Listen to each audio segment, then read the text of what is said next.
E enviou Josué, filho de Num, 2 homens desde Sitim a espiar secretamente, dizendo: Andai e observai a terra e a Jericó.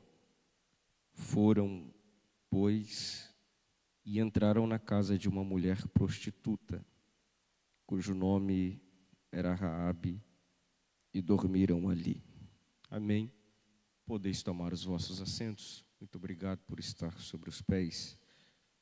Antes de fazer a exposição das Sagradas Escrituras, eu quero ser muito grato a Deus pela oportunidade que nos concede de estarmos aqui nesta casa mais uma vez. Quero ser muito grato a este Deus bondoso que me permite a oportunidade de adorar e também compartilhar um pouco da palavra dele com esta igreja. Tenho muito a dizer também ao nosso pastor Vanderlei, muito obrigado ao senhor, à vida da irmã Milka, que tem sido canal de bênção sobre as nossas vidas, pois na medida em que nós estamos trabalhando para Deus e também trabalhando aqui nesta igreja, nós temos recebido de Deus muitas bênçãos por intermédio da vida destes servos amados. Minha oração é que Deus continue fazendo-os prosperar e dando a eles muitas bênçãos. A vida dos nossos irmãos, pastor Fernando, pastor Evaldo, aos amados que estão aqui, a toda a igreja, que Deus em Cristo abençoe, meu muito obrigado. Amados, nós estamos tratando e trabalhando com toda a igreja a respeito do livro de Josué. Na semana passada, nós finalizamos o capítulo de número 1, tomando dos versículos 10 até o 18, falando com os irmãos algumas lições que nós pudemos aprender. Dentre elas, é que logo após Josué ter se posicionado na medida em que Deus desejava, ele se levanta em meio ao povo e pelo menos a 2 grupos ele libera uma ordem. O primeiro grupo é dos príncipes de Israel e o segundo grupo é a 3 tribos, as tribos de Rubem, Gade e a meia tribo de Manassés. Estas tribos tidas por transjordânicas antes de atravessar o Jordão são aqueles a quem ele conta para pelejar pelos exércitos, estando à frente da batalha. Os príncipes são os que passam com uma notícia no meio do povo para se prepararem com a comida. Então, 2 grupos, um para a preparação do povo com a comida, o outro grupo é o grupo dos que pelejariam à frente do povo. Nós vemos lições extraordinárias, porém, o capítulo de número 2, que nós acabamos de fazer menção, Josué está se referindo a pelo menos 2 homens. Estes 2 homens, como diz o versículo de número 1, são enviados secretamente a espiar a terra e a Jericó. Estes 2 homens se caracterizam como espias. Josué os envia e o seu envio parte do momento em que estão em Sitim e devem ir em direção à terra e especificamente a Jericó. Sitim é um lugar marcado, pois Sitim, em tempos passados, ainda nos dias da liderança de Moisés, foi um lugar em que os moabitas fizeram os filhos de Israel pecar com o pecado de imoralidade sexual. Números, capítulo 25, versículo de número 1, os filhos de Israel se embaraçaram com as filhas dos moabitas. não apenas no pecado da imoralidade sexual, porque logo a seguir o texto faz referência de que eles se prostraram também aos deuses dos filhos de Moabe. Portanto, este lugar ele é marcado pelo pecado de imoralidade sexual. Mas deste mesmo lugar em que eles estão estabelecidos, são enviados agora a irem à terra de Jericó. E não é por acaso que o texto faz referência de que estes dois homens entram em Jericó, mas é proposital do autor ao dizer que estes dois homens estão entrando na casa de uma mulher prostituta. Não é por acaso que o autor está colocando em conjunto, pois se em tempos passados foram levados ao pecado da imoralidade sexual, agora estão sendo enviados a uma terra, e a esta terra eles entram na casa de uma mulher que comete este pecado de imoralidade sexual. Só que é interessante, porque quando estes dois homens são enviados a este lugar, há de Josué uma ordenança para eles, pois Josué é um líder e agora dá aos liderados a maneira como eles devem se portar para a missão. É claro que Josué já conta com uma palavra que Deus havia lhe dado. Eu tratei e também trabalhei com os irmãos que no capítulo de número 1, Deus diz a ele: todo lugar que vocês pisarem a planta dos vossos pés, eu vou-lo tenho dado. Então Josué já conta com a palavra de afirmação de Deus. Há alguns escritores e teólogos que chegam a colocar em dúvida a ação de Josué de enviar estes dois homens a espiar secretamente a Jericó, porque em seus pensamentos está a seguinte expressão: Josué não está contando literalmente com a mão poderosa de Deus, porque está querendo colocar o seu pensamento de estrategista em guerra para entrar em ação, simplesmente porque Josué está dizendo a eles: eu quero que vocês entrem neste lugar e me tragam notícias de lá. Mas de fato o que Josué está fazendo é trabalhando em dois homens, preparando dois homens e enviando dois homens, porque na figura de um líder não pode ter em seu coração o sentimento de ciúme. Este homem precisa preparar, este homem precisa enviar, porque todo ministério precisa ter dentro de si a preparação e o envio. No ministério, nós entendemos que Deus nos usa em um momento de preparação, mas Deus também nos usa em um momento de envio daqueles que foram preparados. Como nós podemos observar, Josué está dizendo a estes homens: vocês vão. E por que eu estou tratando isso? Porque Josué está tomando apenas dois homens para espiar essa terra. O que Josué está fazendo com eles? Josué está fazendo o que um dia Moisés teve a capacidade de fazer também com ele e mais 11 homens pelo menos. No capítulo de número 13 do livro dos Números ou do Números, nós podemos observar que Moisés envia pelo menos 12 homens para espiar a terra e para trazer notícias desta terra. 10 homens são tomados do sentimento, levados pelo momento. Na terra há muitos gigantes, na terra há dificuldade, sobressai e nós não conseguiremos. Mas há pelo menos 2 homens que são tomados de um sentimento de grandeza pela visão que se tem.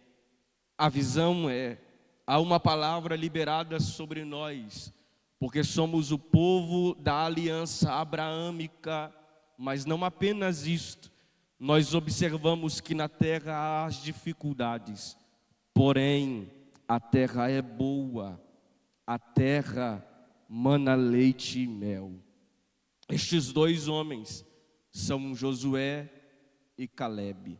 E agora, o Josué que passa por este momento em que ele passa pela aprovação de Moisés, sendo trabalhado, sendo enviado, agora também trabalha pelo menos dois homens para enviá-los a este lugar. E o seu trabalho se dá quando a expressão do versículo de número 1 é os espias, estes homens são enviados secretamente. Esta expressão secretamente não está aqui por acaso, e também ela está exclusiva, não apenas ao sentido de os filhos de Canaã serem os que não sabem que os filhos de Israel estão lá. A expressão secretamente está vinculada tanto afora no externo, não sabem que irão, mas também no interno. O povo de Israel não sabe. Esta expressão do original é literalmente esta: nem os de fora, nem os de dentro sabem que estou enviando vocês. O meu negócio é para ser tratado exclusivamente com vocês dois. Apenas vocês dois irão e mais ninguém saberá. Claro que Josué, quando está os chamando secretamente, há duas palavras a serem observadas daquilo que ele está dizendo para eles fazerem. Primeiro, andai. Segundo, observai a terra de Jericó e a terra que está ao redor. Quando eles saem, há em seus corações duas expressões que Josué está falando com eles. Primeiro, andai. Segundo, observai. Andar é a ação contínua de alguém que está em movimento. Andar é a ação de alguém que sai de um lugar para outro lugar, por intermédio do movimento de seus pés. Estão andando. Logicamente, quem está andando, quem está saindo, está em um movimento para fazer algo, está em um movimento para executar uma ação. Só que enquanto estão saindo para fazer, Josué é taxativo ao dizê-los: observai. Observar é estar atento. Estejam observando tanto o que está ao redor de vocês, tanto também aonde vocês irão entrar. Saibam aonde pisar, saibam aonde entrar, saibam aonde são bem-vindos ou não. Observar é estar atento a tudo que está ao redor destes lugares, pois Josué está os ensinando a fazer, mas também a saber como e o que eles podem enquanto estão fazendo, porque Josué só ensina aquilo que ele mesmo já pôde um dia praticar. Quando ele sai com os 11 homens para espiar a terra em Números 13, ele está indo fazer, mas ele está observando o lugar. A terra tem gigantes, mas na terra tem cachos de uvas. A terra mana leite e mel. Então o que ele está passando para os liderados não é algo que ele aprendeu apenas em letras. O que ele está passando para os liderados não é algo que ele aprendeu simplesmente por frequentar os ensinos, mas ele aprendeu à risca em seu trabalho. E no seu trabalho ele fazia, mas ele observava.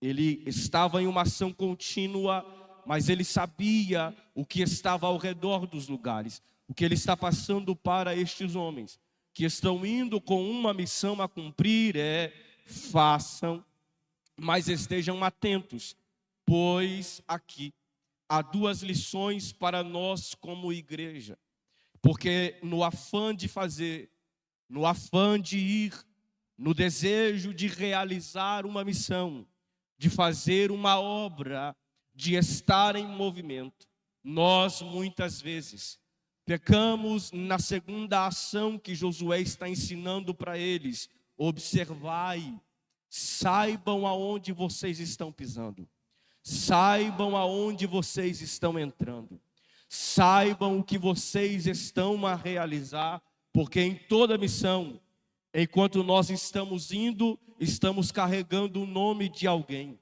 Estes homens estão carregando o nome de Israel e do Deus de Israel.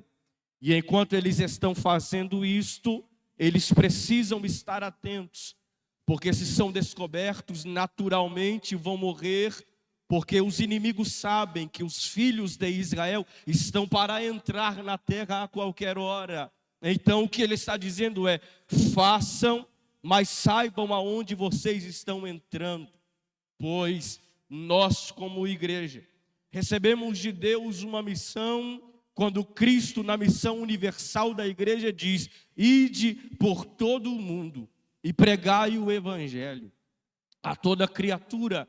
Aquele que crê, se arrepender, for batizado, será salvo. A igreja tem a missão universal de ir e realizar o ide do Senhor, mas a igreja precisa observar, a igreja precisa saber aonde pode pisar ou não pode pisar, aonde deve entrar ou onde não se deve entrar.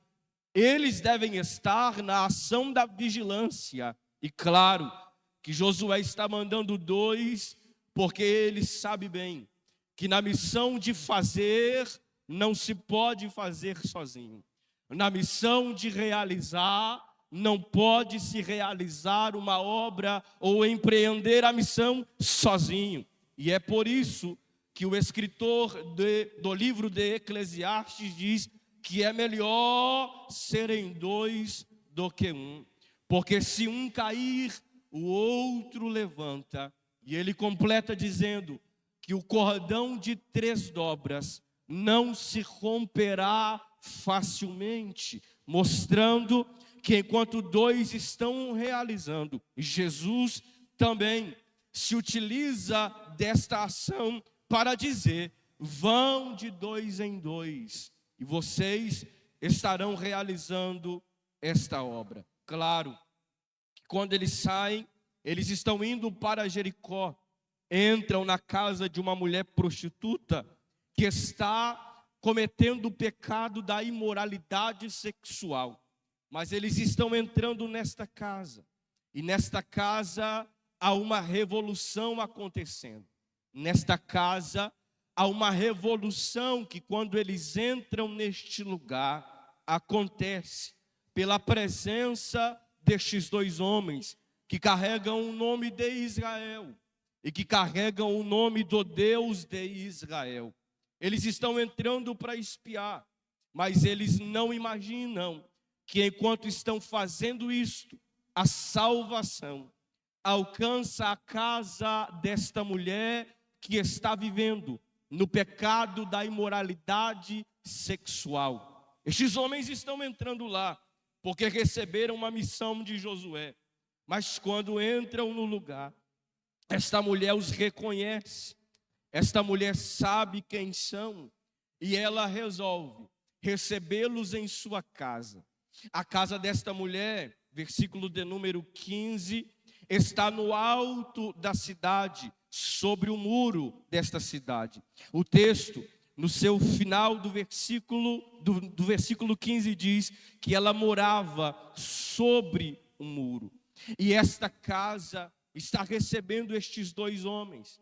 É claro que quando eles entram neste lugar, os filhos de Jericó sabem que eles estão na casa de Raabe e mandam então ao rei dizendo: na casa de Raabe há homens que estão lá, e eles são dos filhos de Israel e vieram para espiar a terra. Versículo de número 3, o rei envia à casa de Raabe homens, soldados, para dizer a ela: tira para fora os homens que vieram até a sua casa.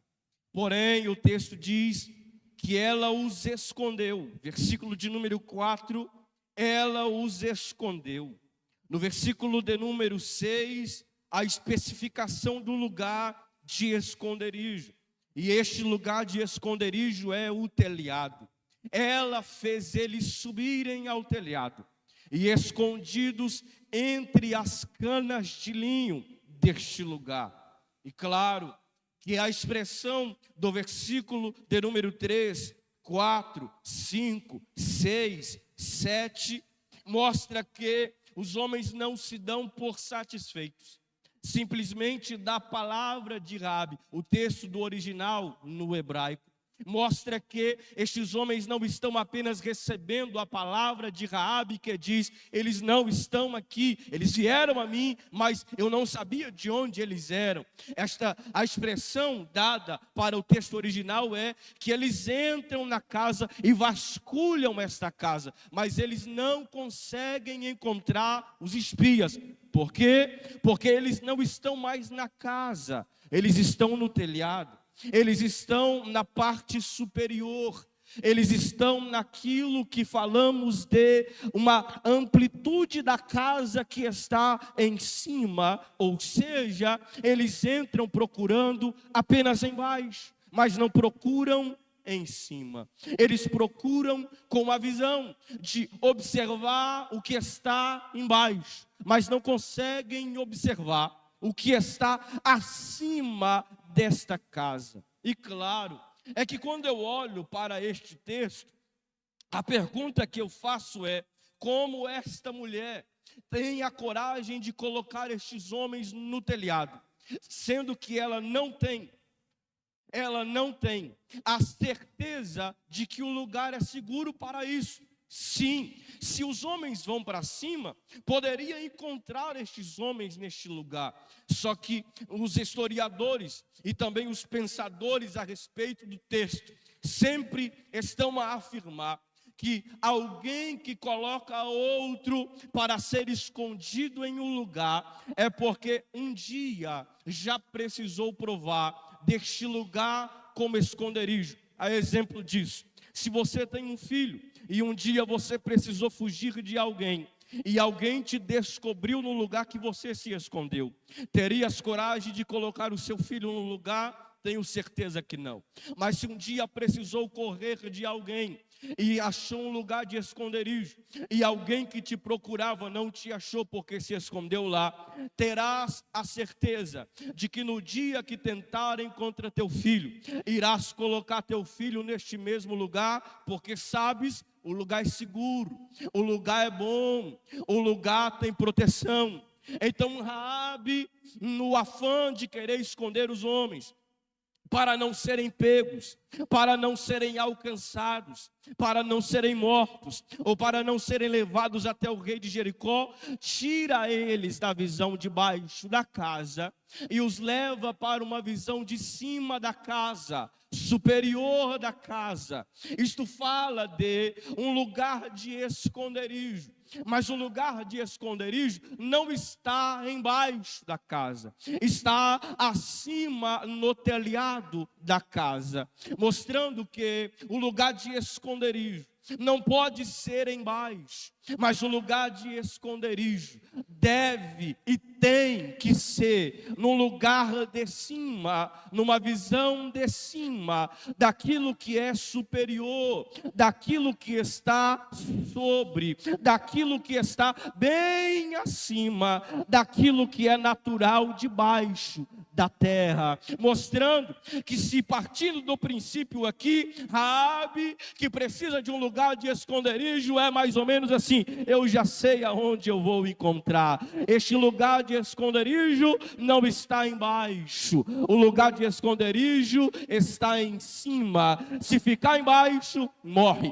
Se for para cima, tem segurança. Se ficar embaixo, é alvejado. Se for para cima, a segurança e ninguém vai conseguir encontrar. É por isto que um dia o salmista experimentou que o lugar de esconderijo não está vinculado às coisas naturais debaixo da terra, mas em cima aonde Deus está. E ele afirma no Salmo 91, no verso de número 1, aquele que habita no esconderijo do Altíssimo, a sombra do Onipotente descansará. O que ele está afirmando é: o lugar de refúgio não é embaixo na terra, o lugar de refúgio é onde a presença do Deus que está acima está. E o que Deus está dizendo para nós nestas verdades é: enquanto estiveres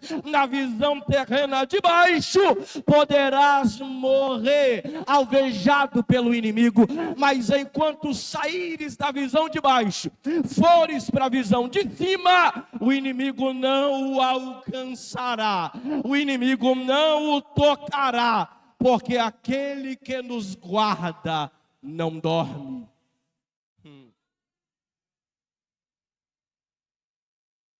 Se Elias está na visão debaixo da terra, Jezabel e Acabe o alcançaria. Mas o texto diz no capítulo de número 18, que quando Obadias se encontra com Elias, ele reflete a expressão de: nós o procuramos em todos os lugares, mas nós não te encontramos. Eles não sabem qual é o segredo, mas Elias sabe qual é o segredo. Eu estava no Querite guardado, eu estava no ambiente da presença de Deus escondido.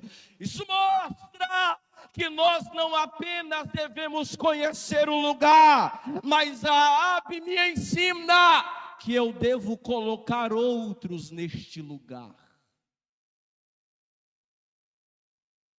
Ela não apenas prova, ela também pega os dois homens e os leva para o lugar de refúgio. Há uma lição linda desta mulher para nós.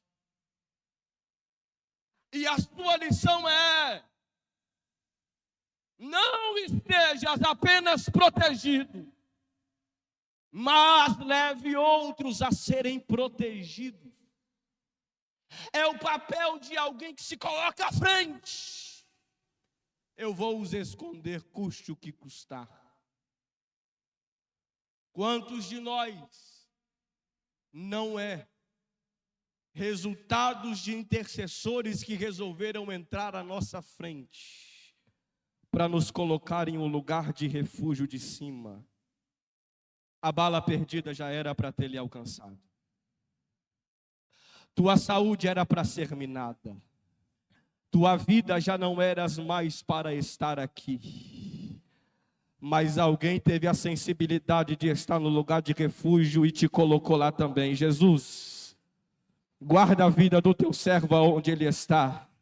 Guarda a vida da tua serva onde ele está agora. Aí era para a bala vir, mas Jeová entrou na frente por causa da intercessão e disse: neste aqui não vais tocar, porque está guardado na minha presença.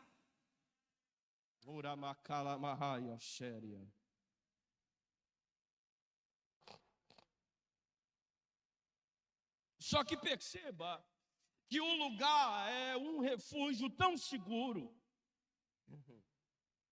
que a expressão do versículo 8 é: antes que eles dormissem, ela subiu a eles sobre o telhado.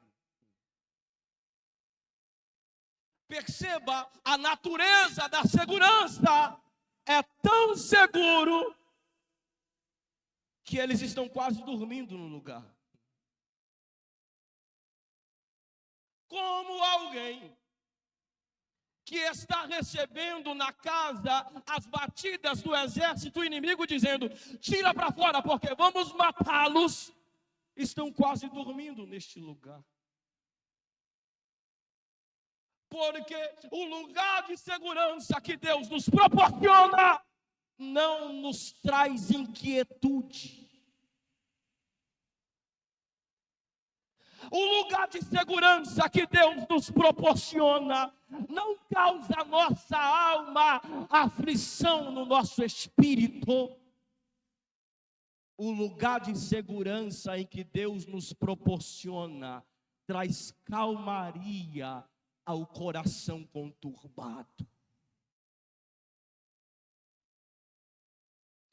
Enquanto Asaf está olhando para a segurança dos ímpios, Asaf está aflito.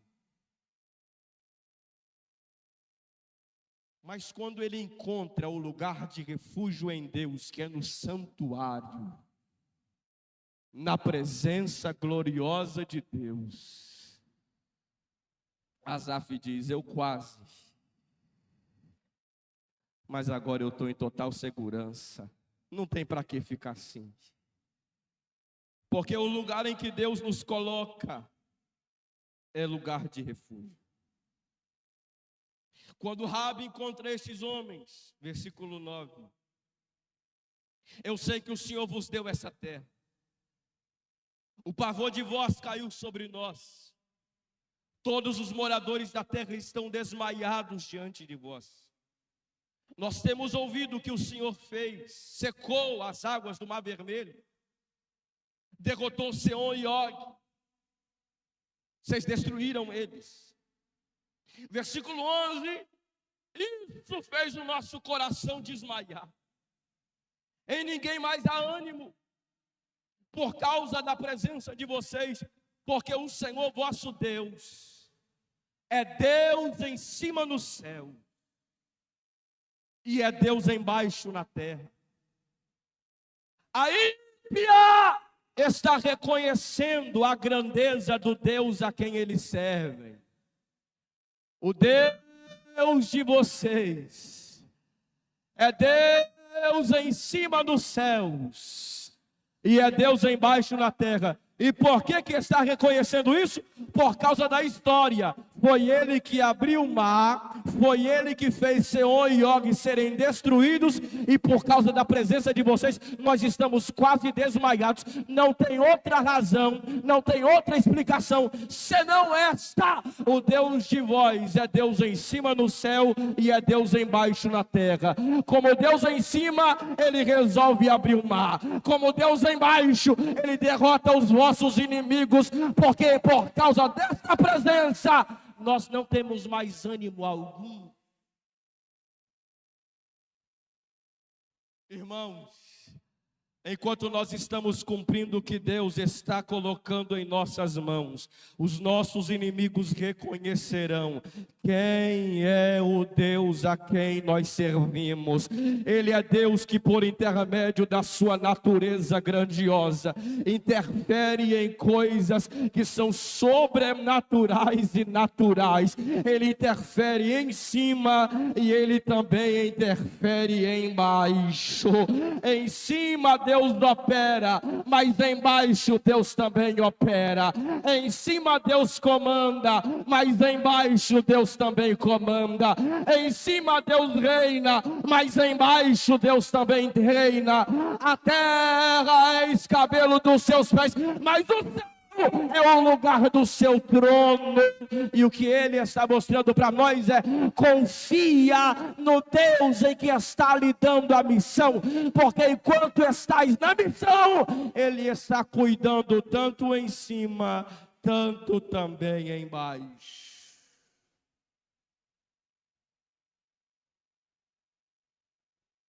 Só que a proposta é essa: o Deus de vocês tem feito isso. Eu sei que ele tem dado em vossas mãos, e a nossa cidade também será de vocês. Agora eu quero que vocês façam beneficência a mim, assim como eu fiz a vós. Vão fazer beneficência à casa de meu pai, e me darão um sinal certo. Versículo 12. A proposta dela é esta: eu fiz, agora também quero receber. E neste juramento é o seguinte: 13 Vocês vão dar vida a meu pai, a minha mãe, a meus irmãos e minhas irmãs, com tudo o que tem, de que livrareis as nossas vidas da morte. 14, os homens respondem a ela,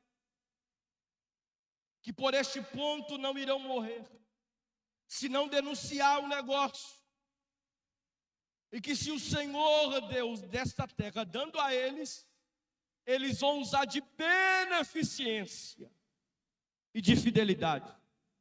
Ela usa de beneficência em aparência. E agora eles estão dizendo, nós vamos usar de beneficência, mas de fidelidade, se você não abrir a boca. Porque entre a beneficência, o que se faz na aparência, precisa também ser provado em fidelidade com o passar dos dias.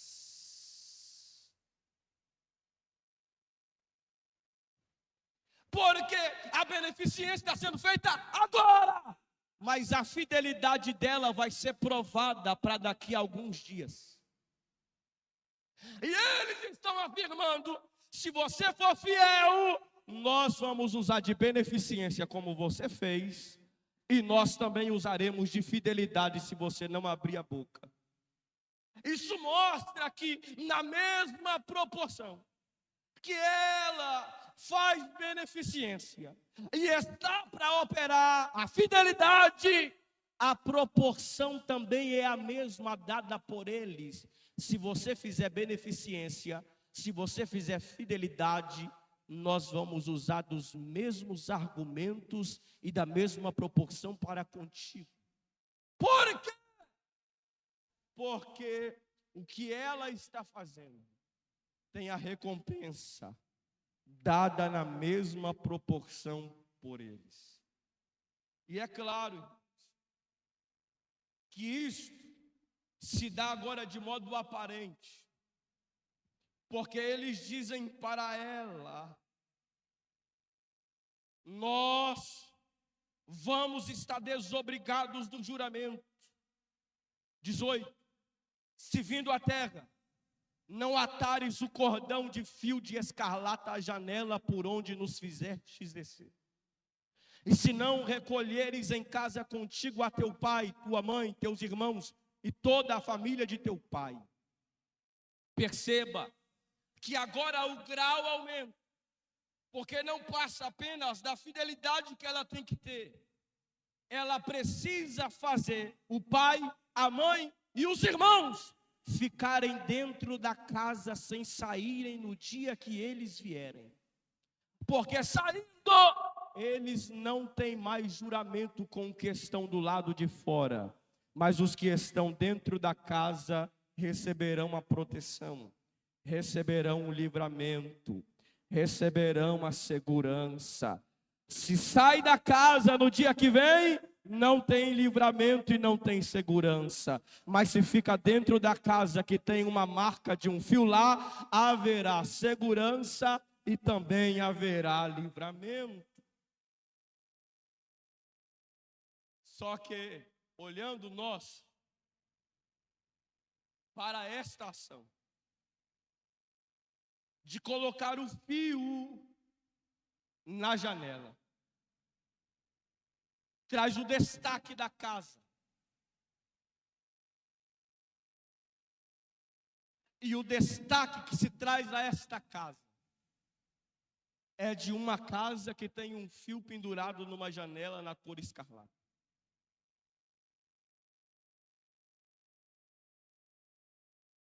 Este destaque traz da casa de Raabe uma separação das outras casas. Porque nas casas ao redor, nenhuma tem um fio na cor escarlate. Só a dela. Esta separação é ligada, e essa expressão de separado é dado no grego de ragiamos. Ragiamos é separado. Ragiamos é diferente para ser separado. Ora, Tudo que é separado, tudo que é diferente daquilo que está ao redor, a tendência é não conseguirem entender a separação desta casa. Estamos em um número grande de irmãs, e as irmãs têm este quê do detalhe. O detalhe é este: as outras casas podem ter vasos de planta na janela. As outras casas, parafraseando, as outras casas e conjecturando, as outras casas podem muito bem ter algum outro ornamento lá. Mas imagina as outras mulheres passando na frente da casa de Raabe, olhando o fio pendurado na sua janela. Para que esse fio? Por que esse fio? Qual a finalidade desse fio? Todas as outras ao redor partem do natural em colocar ornamentos. Mas esta casa é diferente. Esta casa tem um destaque de um fio lá. Por que esse fio está aí? Se perguntam, é este fio que garante que a minha casa vai ficar de pé. Se perguntam, é este fio que eu estou pegada a uma promessa. Se perguntam, é por causa deste fio que a minha casa vai ser livre de um massacre. O que para eles é estranheza, para Raabe é sinal de salvação dela e da casa. O que para outros é, o que estou, para ela é, a minha casa vai ficar de pé. O que na faculdade é, para que isso? Para nós é, a minha casa vai ficar de pé. O que para os outros não tem porquê ser crente salgado, para nós é sinal de que a nossa casa vai ficar de pé. Só que interessante é que os irmãos leram comigo, versículo 15. A sua casa estava sobre o muro da cidade. Ela morava sobre o muro. No capítulo 6, quando as trombetas tocam, o texto diz que as muralhas vêm abaixo. Não é preciso você ser pedreiro, ajudante de pedreiro, para saber. Se bater nas bases de baixo de uma casa, ela vai desmoronar. Esta casa está em cima da muralha que cai. Só que esta mulher fica livre. Esta mulher com a sua casa prevalece. Esta mulher com esta casa fica intacta. A pergunta que não quer calar é: e as casas ao redor que não tinham esta marca? Ficaram de pé? Ficaram com a estrutura para cima? Desabaram. Mas esta casa que tinha a marca, ao tocar as trombetas, a casa ao redor caiu. A outra ao redor desmoronou. Mas por causa de uma marca, essa casa ficou de pé. Por mais que o mundo queira arrancar a marca que Deus coloca em nós, esta marca ligada à nossa casa é sinal de que a estrutura da nossa casa não vai se abalar. A nossa casa não vai cair, porque enquanto nós estivermos firmados em uma aliança com Deus, as casas ao redor podem cair, mas nós estamos apegados a um juramento de uma promessa. Se ficarem dentro da casa que tem marca, ela vai ficar de pé para a glória de Deus.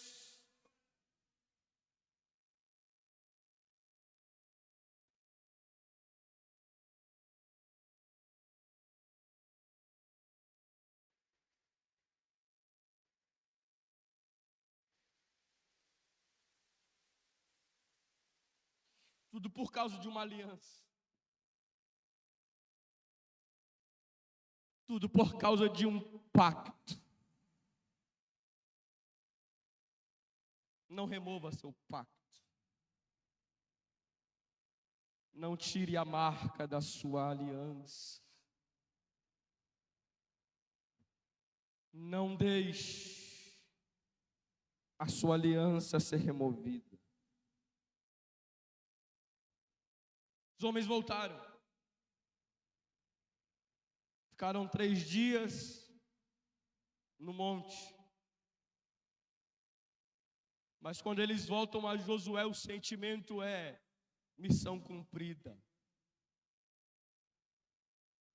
Eu fui para a casa de uma prostituta, mas esta casa não me influenciou. Nós entramos lá e esta casa foi influenciada a querer ser salva, a querer ser guardada. Quando nós entramos nas casas, nós não podemos deixar as casas nos influenciar.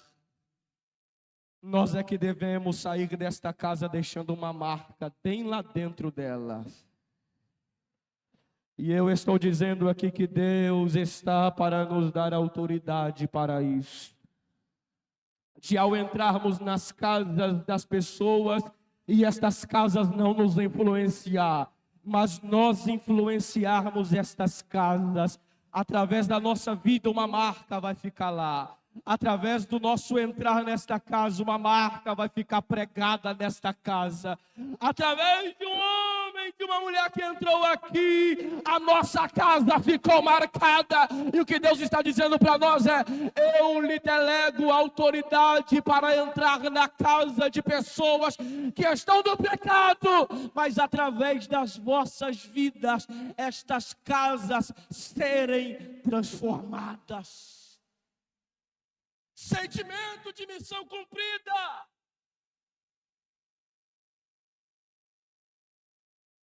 Versículo 24. Certamente o Senhor tem dado toda esta terra nas nossas mãos. Pois até os moradores estão desmaiados diante de nós. Josué entendeu que no relato da conclusão da missão, que eles voltam, ele entende que aqui está o pontapé de partida para eles tomarem a terra. Porque no capítulo 1, Deus lhe diz: aonde pisar o pé, eu os dou. Agora, os espias estão dizendo para ele: o relato humano é esse, Josué. Eles estão desmaiados diante de nós. Josué se apegou e disse: agora é hora da gente se levantar e partir. Porque Deus está reafirmando agora, na ação de uma humanidade, o necessário, o desejo e a ação. É hora de avançar, porque no meio do desmaiar dos moradores, há uma fortaleza que está vindo sobre nós. Vamos para cima.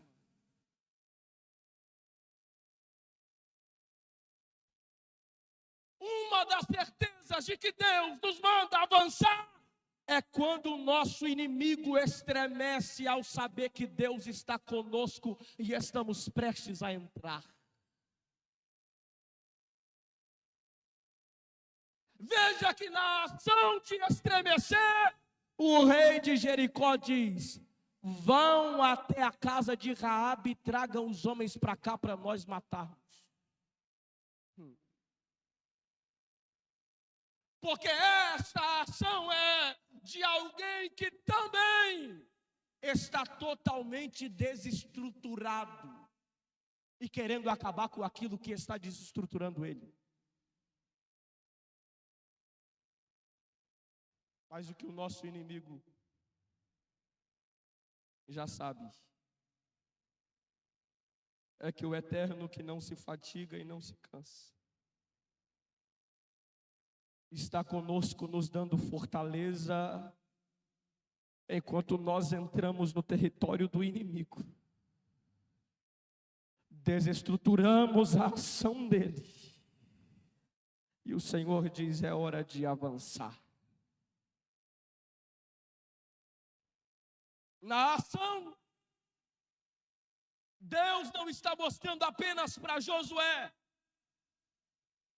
Deus está mostrando para 2 homens que carregarão um testemunho. Eu estive lá e eu vi. O inimigo está abalado.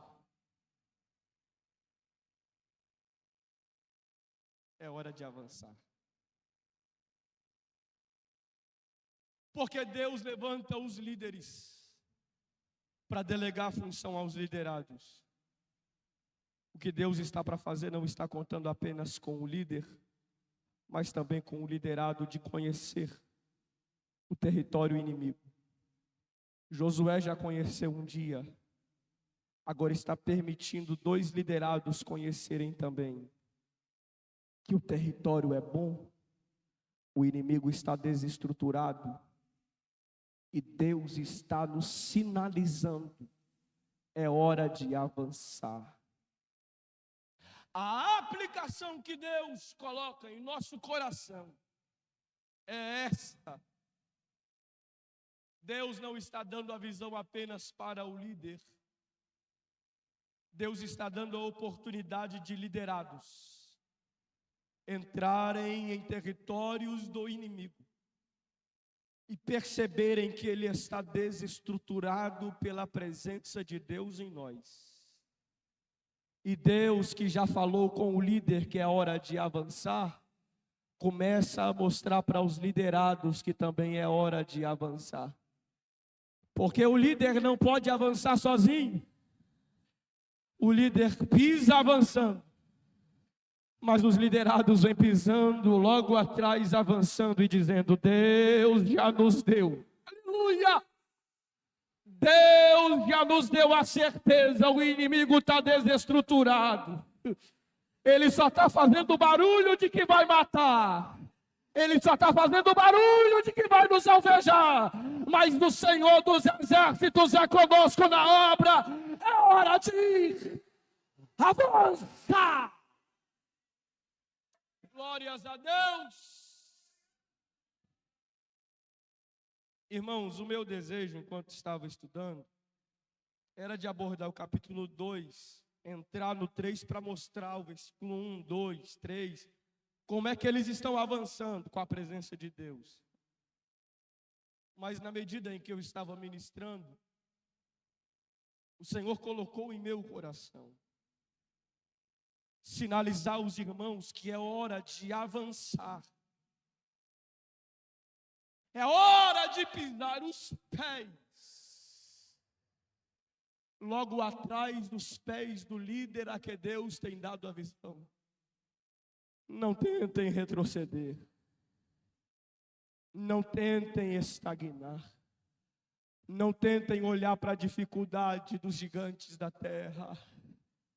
Vejam de que Deus já lhes deu a terra, porque o inimigo está desestruturado em meio a isto. A única coisa que precisamos fazer é isso, é tirar os pés e avançar.